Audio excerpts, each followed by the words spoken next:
사도행전 6장 8절부터 15절 말씀을 교독하겠습니다.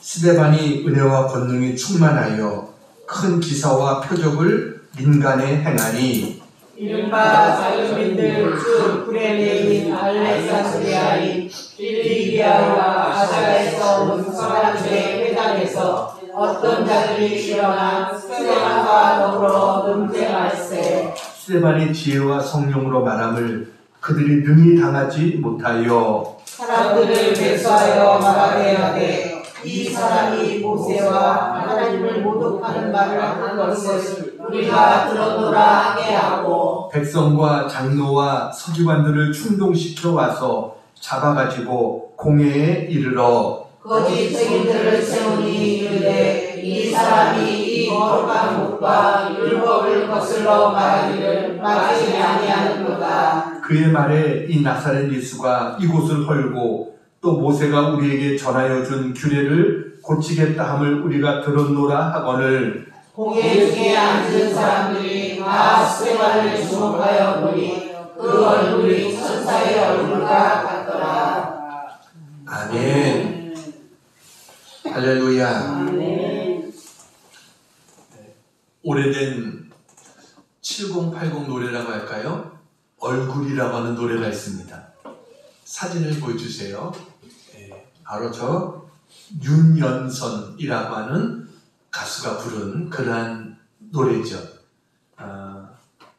동그라미 그리려다 무심코 그린 얼굴. 처음 들어보시네? 내 마음 따라 피어나던 하얀 그때 꿈을 풀잎에 연 이슬처럼 빛나던 눈동자, 동그랗게 동그랗게 맴돌다 가는 얼굴. 언제 들어도 그 어린 시절의 향수를 불러일으키는 그러한 노래입니다. 1975년에 이 노래가 나왔습니다. 이 노래를 작사, 작곡한 분들은 학교 선생님들입니다. 그래서 음악교사인 신규복이라는 분이 옆자리에 있는 생물교사 신봉석이라고 하는 그 선생님에게 제목은 얼굴로 정했으니 내가 사귀는 애인을 생각하면서 가사를 지어봐라. 내가 곡을 쓰겠다. 이렇게 엉뚱한 제안을 했습니다. 이렇게 의기투합한 두 젊은 교사는 멜로디와 가사를 쓰기 시작했고 5분 후 끝난 교무회의와 동시에 곡이 완성됐습니다. 그래서 얼굴이라는 곡은 5분 만에 완성되어진 그런 곡입니다. 어떻게 보면 좋은 곡은 그렇게 오래 걸리지 않은 것 같아요. 그냥 영감을 받아서 순식간에 나오게 되는 것 같습니다. 동그라미 그리려다 무심코 그린 얼굴. 여러분의 가슴 속에 동그라미만 그려도 떠오르는 어떤 그런 그리운 얼굴이 있습니까? 서양에서는 얼굴을 페이스라고 말합니다. 이 말은 이 널판지란 뜻의 라틴어 파키에스에서 유래됐다고 해요. 그러니까 서양 사람들은 얼굴을 그냥 단순한 모양이나 형태 이렇게 생각했습니다. 그런데 우리 조상들은 얼굴을 단순한 모양이나 어떤 그런 것으로만 생각하지 않고 그 사람을 묘사하는 인격 같은 것으로 우리 조상들은 생각을 했습니다. 그래서 세계 어느 민족보다도 얼굴의 중요성을 강조해 온 게 우리 민족입니다. 이 한국의 우리나라 말에 보면 얼굴과 연관된 말이 많습니다. 얼굴을 들 수 없다. 얼굴이 안 선다. 면목이 없다. 벼룩도 낯짝이지. 내 얼굴에 먹칠하지 말라. 제 얼굴을 봐서 한 번만 봐달라. 이렇게 우리가 얼굴과 연관해서 수많은 이야기를 합니다. 그러니까 우리의 행동과 인격과 얼굴을 일치시켜서 얼굴을 묘사하는 것. 얼굴이란 단어, 얼이라는 단어는 영혼, 정신 그런 걸 의미합니다. 그래서 갑자기 사람이 큰 상처나 어떤 그 아픔을 당하면 사람이 멍해지고 정신이 없어지고 그러면 사람들이 뭐라고 말합니까? 얼빠진 사람 같다. 우리가 이렇게 말하죠. 그러니까 어른, 영혼, 정신 이런 것을 의미하는 거예요. 굴이라고 하는 것은 통로, 거하는 곳 그런 의미입니다. 그러니까 영혼이 거하는 곳, 영혼이 지나가는 통로 이게 바로 얼굴 이것을 말하는 거예요. 그러니까 사람의 얼굴에는 굴이 있잖아요. 몇 개의 굴이 있습니까? 7개가 있습니다. 2개의 눈, 2개의 귀, 또 하나의 코, 입, 하나의 코 맞죠? 코인데 콧구멍이 2개죠. 이제 입 우리가 있으니까 이렇게 사람은 이 얼굴에 하나님께서 굴을 만들어 주셨어요. 그래서 우리 영혼을 담을 수 있도록 해준 게 얼굴이다. 저는 사실 이런 경험을 많이 했습니다. 어디 가서 이제 어떤 사람이 뭐를 사거나 또 뭐를 이렇게 이야기하거나 할 때 처음 보는 사람인데 몇 마디 이야기를 이렇게 나누다 보면 저한테 그러는 거예요. 혹시 목사님이시죠? 그 얘기를 참 여러 번 들었습니다. 그러니까 저한테는 그게 좀 그런 느낌이 나는가 봐요. 어떻게 보면 좋기도 하고 어떻게 보면 또 좀 무거운 짐이 되는 것 같기도 하고 그런 생각이 듭니다. 그러니까 쳐다만 봐도 말을 몇 마디만 나눠봐도 벌써 이 사람이 누군가는 사람이 아는 거예요. 미국에서 배심원들을 상대로 실험을 했습니다.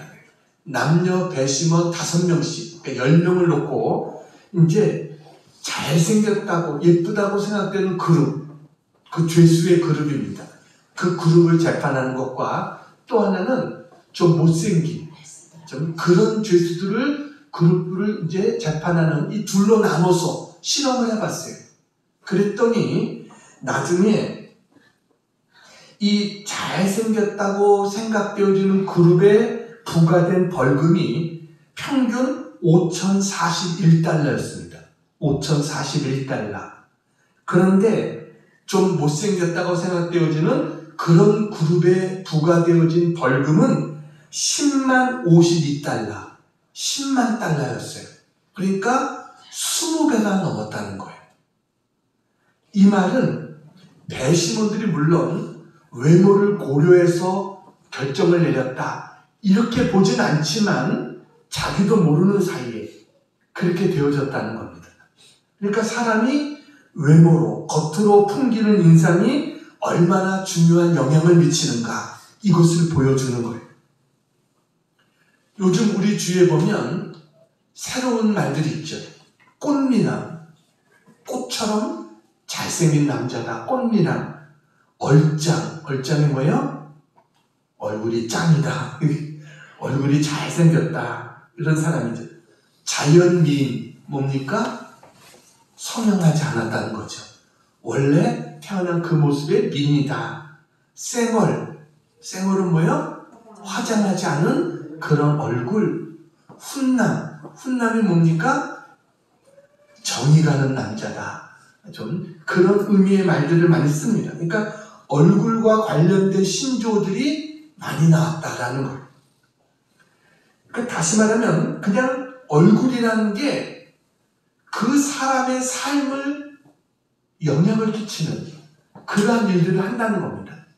그래서 많은 사람들이 얼굴에 신경을 쓰는 겁니다. 우리는요, 좋은 얼굴이 뭘까요? 좋은 표정과 좋은 인상을 줄 수 있는 이런 얼굴이 좋은 얼굴이죠. 얼굴은 우리의 내면 상태를 보여주는 거울입니다. 그래서 어떻게 보면 우리가 좋은 인상을 줄 수 있다. 이건 굉장히 중요한 거예요. 근데 여러분 기억하세요. 아무리 얼굴을 성형하고 얼굴을 꾸미고 그래도 더 중요한 것은 그 사람의 속에서 나오는 인격인 것입니다. 그 인격적인 것이 사실은 외모보다도 훨씬 더 중요하죠. 인품이 탁월하면 사람들이 그를 존경하고 따르게 돼 있는 거예요. 오늘 우리 주위의 사람들의 얼굴을 한번 보세요. 얼굴의 모습이 어떻습니까? 공통점이 하나 있는데 참 기쁜 표정의 얼굴들이 없다는 거예요. 한번 옆사람 얼굴들 한번 보시기 바랍니다. 어떻습니까? 네. 우리가 기쁜 표정들이 없어요. 이렇게 아침에 버스를 타거나 지하철을 타거나 보면은 다 그냥 스마트폰을 들여다보고 있지, 그 얼굴들 보면 얼굴에 기쁨과 행복 이런 것들이 없는 것을 우리가 보게 됩니다. 여러분, 우리는 우리의 얼굴을 통해서 야, 정말 저 사람은 평화가 있구나, 기쁨이 있구나, 행복이 있구나, 이것을 보여줄 수 있는 그런 우리 모두가 되어주기를 축원합니다. 네. 오늘 성경에 보면 우리가 어떤 얼굴을 가지고 살아야 될 것인가, 이것을 우리에게 보여주는 사람이 있습니다. 그 사람은 바로 스데반이라고 하는 사람입니다. 스데반이라는 이름의 뜻은 면류관이라는 뜻이에요. 15절 말씀 우리 같이 한번 읽어볼까요? 시작. 공회 중에 앉은 사람들이 다 스데반을 주목하여 보니 그 얼굴이 천사의 얼굴과 같더라. 스데반의 얼굴이 뭐가 같았다고요? 천사의 얼굴과 같았다. 여러분, 천사의 얼굴 보셨습니까? 천사의 얼굴 본 사람은 없죠. 그런데 어떻게 천사의 얼굴이라고 이야기했을까? 잘생기면 천사의 얼굴일까요? 아무리 탤런트가 잘생기고 예쁘고 그래도 우리가 천사의 얼굴이다라고 말하진 않습니다. 천사의 얼굴이라는 것은 마음의 고요함과 평안함에서 나오는 기쁨의 얼굴, 어떤 평화스러운 얼굴, 그래서 다른 사람에게도 평안을 주고 기쁨을 주고 소망을 주는 얼굴, 이게 천사의 얼굴이다 라고 생각합니다. 스데반은 바로 그런 사람이었다라는 거예요. 여러분, 우리도 이런 천사의 얼굴과 같은 자가 되어주기를 축원합니다. 네. 우리는 예수 믿는 사람들은 얼굴이 달라져야 됩니다. 사람들이 우리를 통해서 누구를 봐야 돼요? 예수님을 볼 수 있어야 돼요. 그러기 위해서는 우리의 얼굴에서 바로 천사의 얼굴 같은 그러한 모습이, 천사의 얼굴이라고 표현했지만 더 정확한 표현은 예수님의 얼굴과 같아야 됩니다. 그렇게 되어질 때 사람들이 주님을 믿게 되고 예수님을 만나게 되고 변화받게 되는 이런 역사들이 나타나게 되는 거죠. 자, 그러면 우리가 천사 얼굴 같은 얼굴을 갖기 위해서, 그런 모습으로 살기 위해서는 어떻게 해야 되겠는가? 오늘 말씀을 통해서 같이 은혜를 나누겠습니다. 자, 첫 번째 같이 한번 읽겠습니다. 시작. 믿음의 삶을 살아야 합니다. 어떻게 천사의 얼굴을 가지고 살아갈 수 있는가? 먼저는 믿음의 삶을 살아야 된다라는 것입니다. 환경에 지배를 받는 삶이 있는가 하면, 여러분, 믿음의 지배를 받는 삶이 있습니다. 우리의 삶을 가만히 보면 어떤 사람은 환경의 지배를 받아요. 그런가 하면 어떤 사람은 믿음의 지배를 받습니다. 온도기와 같은 삶이 있는가 하면 온도 조절기와 같은 삶이 있습니다. 온도기와 같은 삶은 어떤 삶이에요? 온도기는 온도가 올라가면 따라서 올라가고, 온도가 내려가면 따라서 내려가는 게 온도기입니다. 환경에 따라서 감정이 올라가고 내려가고, 이거는 온도기와 같은 삶이에요. 근데 온도 조절기는 어떻습니까? 몇 도, 우리가 보일러를 몇 도 딱 맞춰놓으면 바깥에가 아니나 바깥이 추우면 그 온도를 데펴서 그 정도 온도가 되게 만드는, 이게 온도 조절기인 것입니다. 환경의 지배를 받는 자의 삶은요, 이미 주신 축복을 누리지 못하고 늘 쫓기는 듯한 삶을 사는 것, 이게 환경의 지배를 받는 자의 삶입니다. 대표적인 사람이 사울 왕 같은 사람입니다. 여러분, 그는 왕으로서 모든 권력을 다 가지고 있었습니다. 그런데도 그는 항상 쫓기는 삶을 삽니다. 여러분, 현재에 만족하지 못합니다. 그래서 다윗을 죽이려고 쫓아다니다가 결국은 하나님이 주신 축복을 다 누리지도 못하고 불행하게, 그의 삶을 마감하고 말아요. 이게 사울입니다. 오늘날도 마찬가지입니다. 우리 주위를 가만히 보면 여러분 너무나 많은 사람들이 많은 축복을 받았는데도 그것을 누리지 못하고 사는 사람들이 너무 많습니다. 항상 쫓기는 삶을 살아요. 늘 바쁘고 분주하고 뭔가 늘 해야 되고 해도 일이 끝이 없고 가져도 만족이 없는 이런 삶을 사는 겁니다. 그러니까 늘 뭔가 신기루 같은 것을 쫓아가는 거예요. 그러다 보면 그의 얼굴에는 언제나 불만족 이렇게 쓰여 있는 겁니다. 과거에 비해서 모든 것이 좋아졌어요. 집도 넓어지고 자동차도 좋아지고 모든 것이 풍요합니다. 생활이 정말 좋아졌어요. 그런데도 만족하지 못합니다. 여러분 얼마나 많은 사람이 이렇게 환경에 쫓기는 삶을 사는 그런 삶을 사는지 우리 주위에 보면 대부분이 많이 그렇게 삽니다. 그 이유가 뭘까요? 그 이유는 믿음으로 보지 못했기 때문에 그렇습니다. 여러분 세상에 우리가 눈에 보이는 가치의 삶의 목표를 두면 우리는 욕망은 끝이 없어요. 그래가지고 내가 정해놓은 어떤 목표에 도달하면 만족할 것 같은데 만족하지 못합니다. 그냥 항상 불만족스러운 거예요. 여러분 그러니까 내가 원하는 뭔가를 이루기 위해서 다른 사람에게 상처를 주기도 합니다. 어떻게든지 내가 원하는 것을 이루어야 행복할 것 같으니까 결국 그의 얼굴에는 항상 쫓기는 자의 모습이 새겨져 있어요. 염려와 근심과 불안함이 있습니다. 이게 바로 사울처럼 쫓기는 자의 모습입니다. 그런데 또 다른 삶이 있습니다. 그것은 바로 다윗처럼 믿음의 삶입니다. 여러분 다윗은 실제로 많이 쫓겨다녔습니다. 무려 10년이 넘도록 죽을 고비를 수없이 넘기면서 피해 다녔어요. 그런데도 다윗의 삶은 평화로웠습니다. 기쁨이 있고 감사와 찬양이 있어요. 다윗은 수많은 시편을 짓습니다. 하나님을 노래합니다. 심지어는 뭐라고요? 내가 사망의 음침한 골짜기로 다닐지라도 거기서 해를 두려워하지 않는다는 거예요. 그에게는 하늘의 위로가 있고 하나님의 동행하심을 믿고 늘 감사하는, 그래서 나는 여호와가 나의 목자시니 내게 부족함이 없다. 늘 부족함이 없다고 고백하고 있어요. 이게 뭐예요? 이게 믿음의 삶인 것입니다. 환경의 지배를 받지 않고 오히려 환경을 지배하는 삶입니다. 이것은요, 하나님이 나를 부르신 부름의 목적을 아는 삶입니다. 내가 왜 살아야 되는지를 아는 거예요.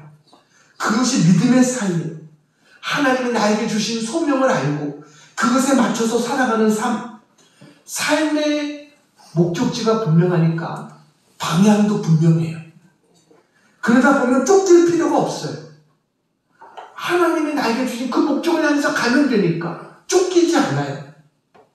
그래서 이 사람은 고난이 닥쳐도, 역경이 닥쳐도 하나님이 함께하는 것을 믿고 하나님의 고난을 통해서 오히려 합력하여 선을 이루실 것이다. 이거를 믿고 그 안에서도 감사하며 살아가게 되는 거예요. 이런 사람은 환경의 지배를 받지 않고 환경을 뛰어넘을 수 있는, 이게 바로 믿음의 삶을 살아가는 사람의 모습인 줄로 믿습니다. 예수님도 우리에게 똑같이 얘기하셨어요. 두 가지 삶을 이야기했어요. 마태복음 6장에 보면 염려하는 삶이 있는가 하면 그렇지 않은 삶이 있다는 거예요. 염려하는 삶이 뭐예요? 그 사람에게는 이 땅의 의식주가 전부예요. 무엇을 먹을까? 무엇을 마실까? 무엇을 입을까? 매일 이것을 염려하며 살아가는 거예요. 근데 우리에게는 뭐예요? 너희는 그렇게 하지 말라는 거예요. 내일 일은 내일 염려할 것이고 너희는 하루하루 하나님 앞에서 감사하며 살면 된다. 왜냐면 하나님이 너희를 사랑하고 있다는 거예요.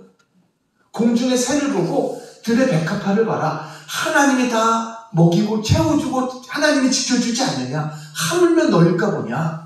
그 너희는 먼저 그 나라와 그를 구하면 나머지는 하나님이 책임져줘. 이게 믿음으로 사는 삶의 모습인 거예요. 그러니까 여러분, 믿음으로 사는 사람은 어떻습니까? 내가 20평에 사는지 50평에 사는지 이게 중요한 게 아닙니다. 그게 문제가 되지 않아요. 중요한 것은 내가 하나님이 나를 이 땅에 보내신 하나님의 그 목적에 맞게 사는가, 이게 중요한 거예요. 그렇게만 살면 환경이 어떻든 항상 감사한 거예요. 기뻐하고. 이게 믿음의 삶인 줄로 믿습니다. 스데반은 믿음의 삶을 살았던 사람입니다. 여러분, 그는요 예수님의 제자가 아니었습니다. 갈릴리 사람이 아니었습니다. 예수님의 제자처럼 늘 주님의 곁에서 말씀을 듣고 기적을 보며 생활했던 그런 사람이 아니에요.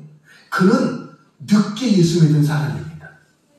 오순절 성령의 역사가 있은 다음에 아마 그때 이후에 예수를 믿게 된 그런 사람인지 모르겠어요. 그런데도 그는 언제나 성령과 믿음과 언제나 이런 데 충만했던 이런 사람이 스데반이었어요. 초대교회가 이제 사람들이 많아지니까 사도들이 우리는 기도와 말씀에 전부하겠다. 그리고 교회 일들을 돌아볼 사람들을 뽑습니다. 그래서 성령과 지혜가 충만하여 칭찬 듣는 사람 몇 명을 뽑아요? 7명을 뽑게 됩니다. 그 7명 중에 뽑힌 사람이 스데반이었어요. 그래서 그는 교회에서 홀로 사는 여인들, 또 어려운 사람들, 이런 사람들을 구제하는 그런 중책을 맡습니다. 그러면서도 그는 예수 그리스도의 복음을 전하는 일에 힘썼어요. 어떤 위험 속에서도 주님의 복음을 전합니다. 유대인들을 향해서 너희들이 십자가에 못 박아 달아 죽인 그 예수가 바로 메시아다, 그리스도다, 이것을 전했어요. 그리고 회개하고 주님께로 돌아오라고 외칩니다. 그 결과 스데반은 신성모독죄로 붙잡히게 됩니다. 이들은 거짓 증인을 동원해서 스데반을 죽이려고 합니다. 스데반은 돌에 맞아서 결국 죽임을 당하게 됩니다. 그럼에도 불구하고 여러분 보세요. 스데반은 비굴하게 타협하지 않습니다. 무고하게 자기를 정죄하고 돌을 던지는 자를 향해서 원망하지도 않습니다. 가장 고통스럽고 힘든 순간에 스데반은 주님을 바라보고 주님이 했던 기도를 드립니다. 그게 뭐예요? 주 예수여, 내 영혼을 받으시옵소서. 주여, 이 죄를 그들에게 돌리지 마옵소서. 이렇게 기도해. 이때 많은 사람들이 스데반의 얼굴을 보니까 얼굴이 어땠어요? 천사의 얼굴과 같았다 라고 이야기를 합니다. 여러분, 죽음의 자리에서도 사람이 나를 중상모략할 때 얼마나 고통스럽겠어요. 더군다나 지금 돌을 두고 나를 치려고 하는 그런 순간에, 그런데도 스데반은 마음이 흔들리지 않아요. 마음이 고요하고 정말 그의 이름 면류관 그대로 하나님 앞에서 빛나는 모습을 스데반은 보여줍니다. 천사의 얼굴을 우리에게 보여줬습니다. 믿음의 삶은 언제나 평화롭습니다. 감사가 넘칩니다. 그 입술에 찬송이 있습니다. 폭풍우가 몰아쳐도 그 속에서 주님의 음성을 들어요. 내가 너를 구속하였고 내가 너를 진정하여 불렀나니 너는 내 것이라. 주님의 음성을 듣습니다. 그러니까 언제나 기쁨과 평강이 넘치게 되는 것. 여러분, 환경을 바라보고 환경에 쫓겨서 살아가는 그런 삶이 아니라 언제나 주님을 바라보고 믿음으로 살아갈 수 있는 그런 우리 모두가 되기를 축원합니다. 그런 자의 얼굴은 어때요? 천사의 얼굴과 같다라는 것이죠. 자, 두 번째 같이 한번 읽겠습니다. 시작. 성령 충만한 삶을 살아야 합니다. 스데반이 자기를 무고하고 그리고 비방하고 정죄하는 그 속에서도 원망과 불평하지 않고 천사의 얼굴을 할 수 있었던 힘의 근원이 뭐냐?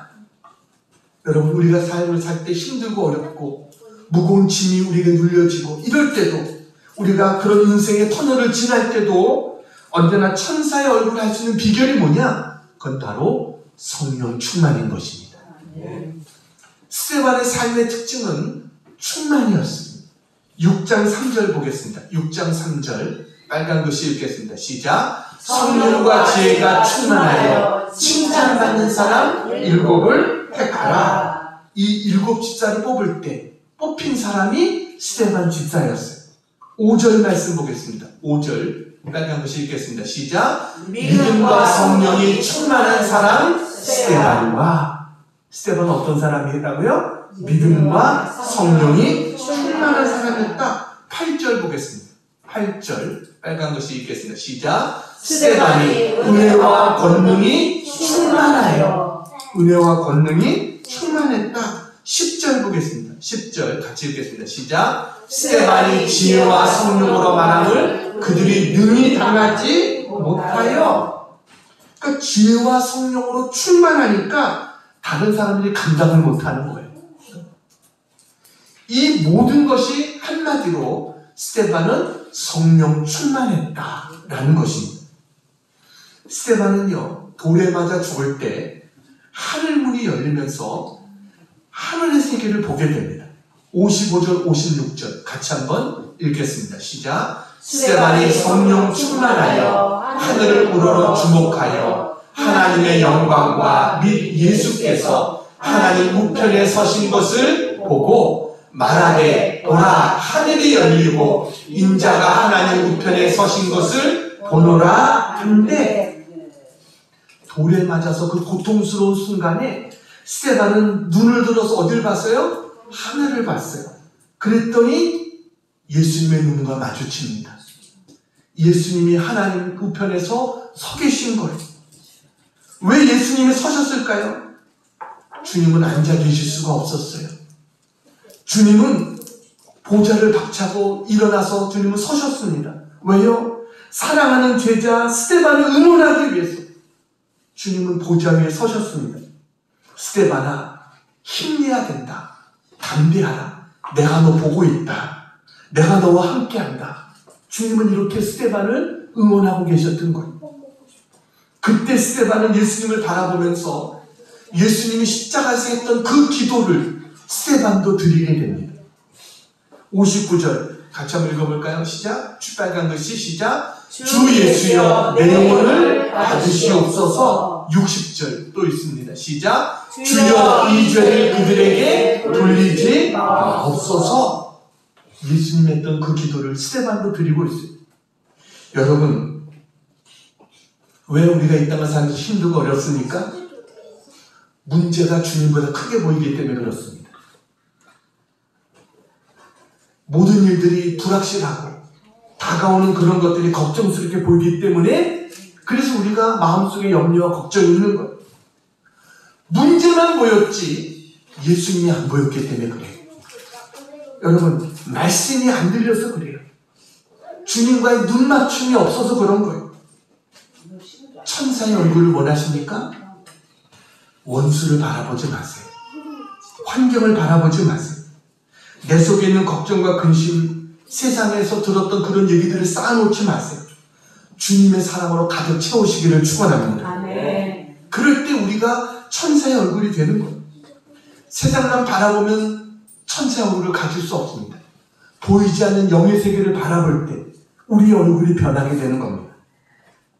변화산에서 예수님을 따라갔던 베드로와 요한과 야고보가 주님의 모습을 보게 되는데, 그때 주님의 모습이 어땠습니까? 오늘 성경 보니까 마태복음 17장 2절 같이 한번 읽겠습니다. 시작. 그들 앞에서 변형되사 그 얼굴이 해같이 빛나며 옷이 빛과 같이 휘어졌더라. 여러분, 주님의 얼굴이 어땠다고요? 얼굴이 해같이 빛났다라고 말해요. 영의 세계에 있는 사람은 그렇습니다. 모세도 그랬어요. 모세가 하나님을 시내산에서 하나님을 만나고 내려오니까 사람들이 모세의 얼굴을 바라볼 수가 없었어요. 모세의 얼굴이 너무 빛났기 때문에. 그래서 얼굴에 나중에는 수건을 씁니다. 사람들이 그 얼굴을 볼 수가 없어가지고. 왜요? 영적인 세계를 보았기 때문에 얼굴이 달라지는 거예요. 성경에 보니까 에서라는 사람이 등장합니다. 에서가 동생 야곱을 죽이러 군대를 이끌고 쫓아갑니다. 400명의 군대를 이끌고 쫓아가요. 그러다가 야곱을 봅니다. 야곱을 보는 순간 하나님이 그의 마음을 움직이셨어요. 야곱이 결뚝결뚝거리면서 사람들 앞에서 나오는데 그 얼굴을 보자마자 눈물이 얼칵 쏟으면서 달려가서 야곱을 끌어안고 입을 맞춥니다.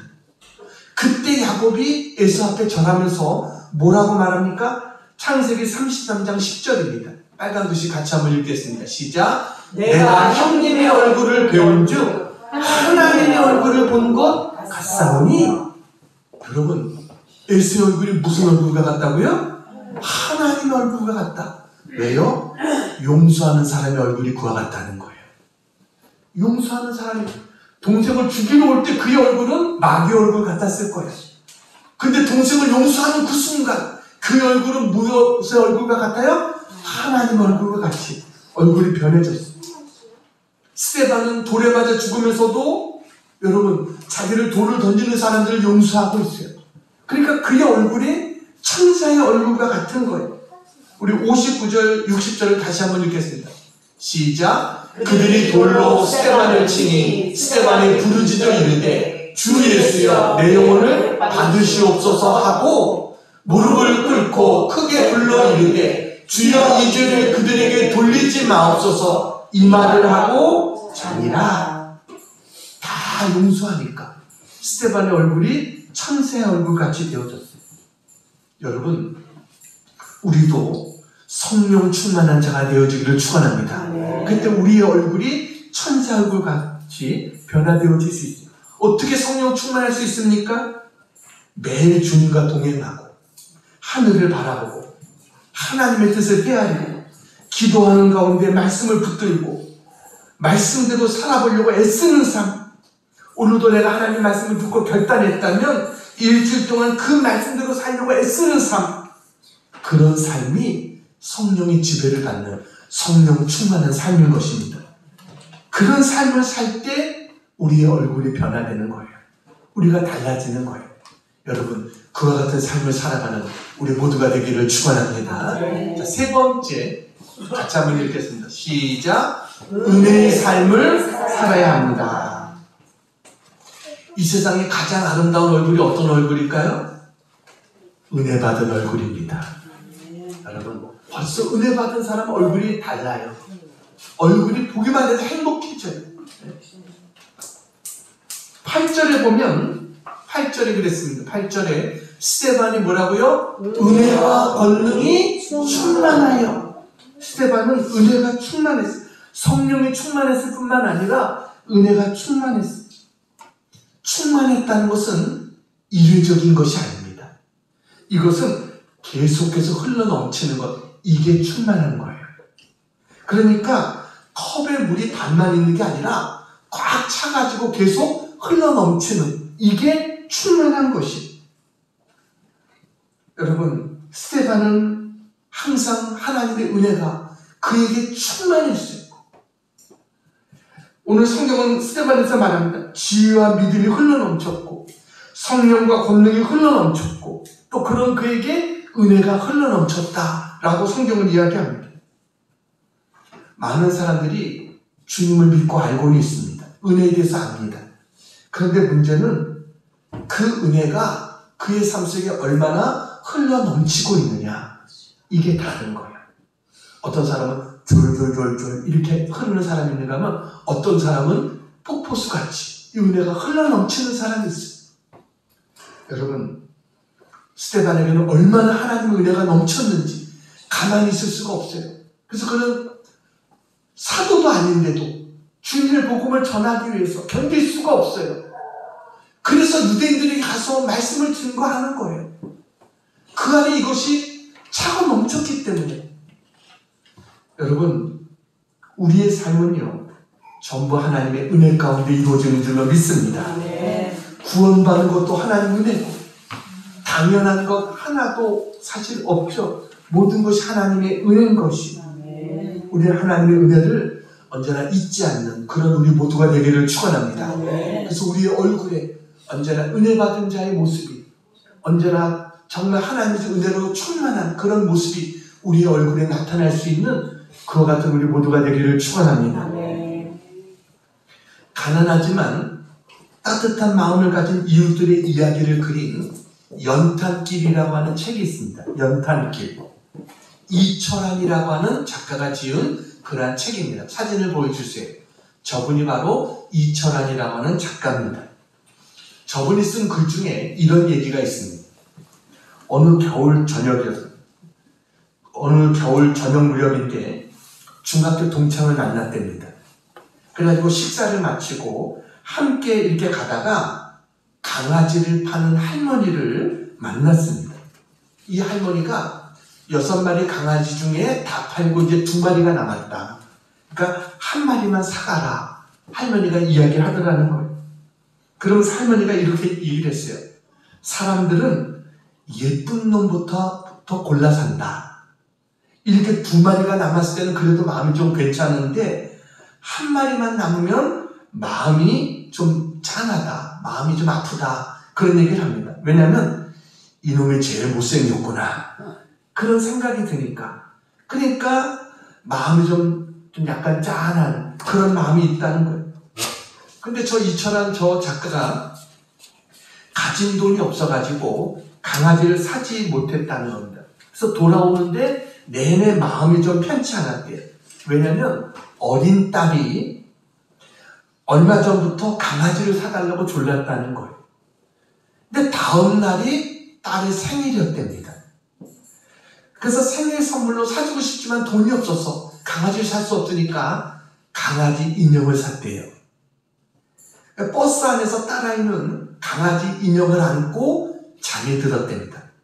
강아지 인형이라도 이제 안고서 얼마나 좋았겠어요. 그래서 오늘 잠이 들었는데 집에 도착해서 대문을 열고 들어서는데 눈이 휘둥그레진 거예요. 왜냐면 마당에 강아지 한 마리가 묶여 있는 거예요. 눈을 맞으면서 묶여 있었어요. 딸아이는 그 강아지를 보자마자 달려가가지고 강아지를 품에 안았답니다. 그 마당 아래에 편지가 놓여 있었대요. 보니까 자기가 그 전날 만났던 중학교 동창의 친구의 편지였어요. 편지에 이렇게 쓰여 있었어요. 철하나, 봉구 다녀간다. 도둑처럼 주인도 없는 집에 들어왔다. 내 딸내미가 생일 선물로 강아지 선물을 받고 싶다고 했지? 어젯밤에 헤어진 뒤 강아지 파는 할머니에게 다시 갔다. 남은 2마리 중에 좀 더 미운 놈을 가지고 왔다. 우리 집에서 하루 재우고 데려왔다. 그런데 이 강아지 있잖아. 학교 다닐 적 내 모습을 닮은 것 같다. 나처럼 못나고 공부도 못한 애들은 어디 가나 찬밥이니까. 예수님은 못난 사람들, 힘없는 사람들을 제일로 사랑하셨다는데 말이야. 철하나 힘내라. 너도 틀림없이 멋진 소설가가 될 거야. 이런 편지가 있었어.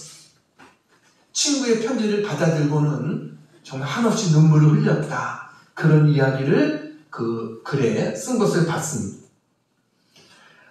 우리가 받은 은혜가 뭐예요? 나같이 부족한 자를 하나님이 선택해 주셨다는 거예요. 하나님이 택해 주셨다. 내가 뭐 잘난 것이 있습니까? 근데 하나님은 부족한 나를 택해 주신 것. 이게 하나님의 은혜인 줄로 믿습니다. 제가 강아지 이야기를 했는데 저희도 강아지를 키우고 있습니다. 저는 강아지 얼굴을 보면 천사의 얼굴이 떠오릅니다. 강아지는 고양이와 좀 다른 것 같아요. 고양이는 손해보지 않는 선에서 살아납니다. 그러니까 좀 어렵습니다. 그렇게 주인에게 막 좋아하는 것 같다가 확 돌아서 가지고 주인을 금세 물고 핥히는, 이게 어떻게 보면 고양이에요. 근데 강아지는요, 주인을 무조건 사랑합니다. 주인이 나갔다 들어오면 언제나 꼬리를 흔들면서 달려옵니다. 앞발을 들고 몸에 올라타고 주인을 환영합니다.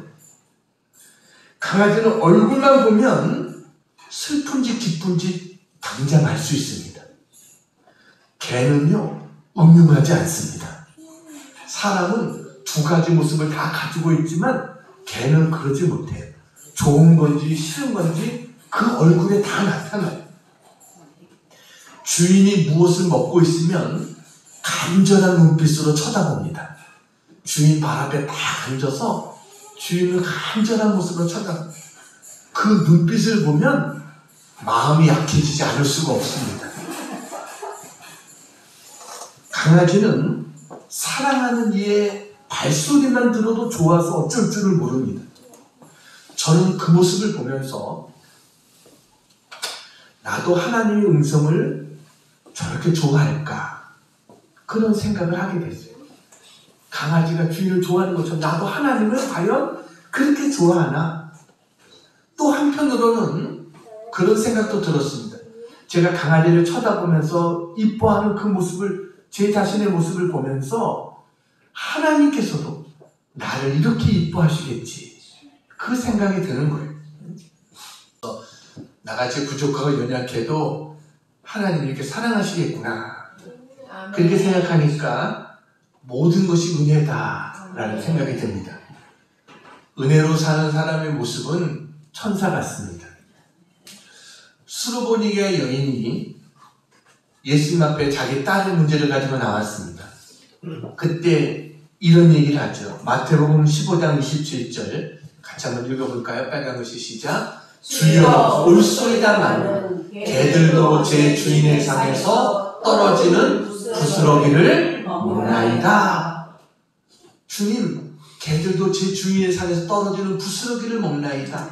그런 은혜를 주시옵소서 라고 했을 때 예수님 뭐라고 하세요? 우리 28절 같이 한번 읽습니다. 시작. 이에 예수께서 대답하여 이르시되 여자여, 내 믿음이 크도다. 내 소원대로 되리라 하시니 그때로부터 그의 딸이 나으리라. 아멘.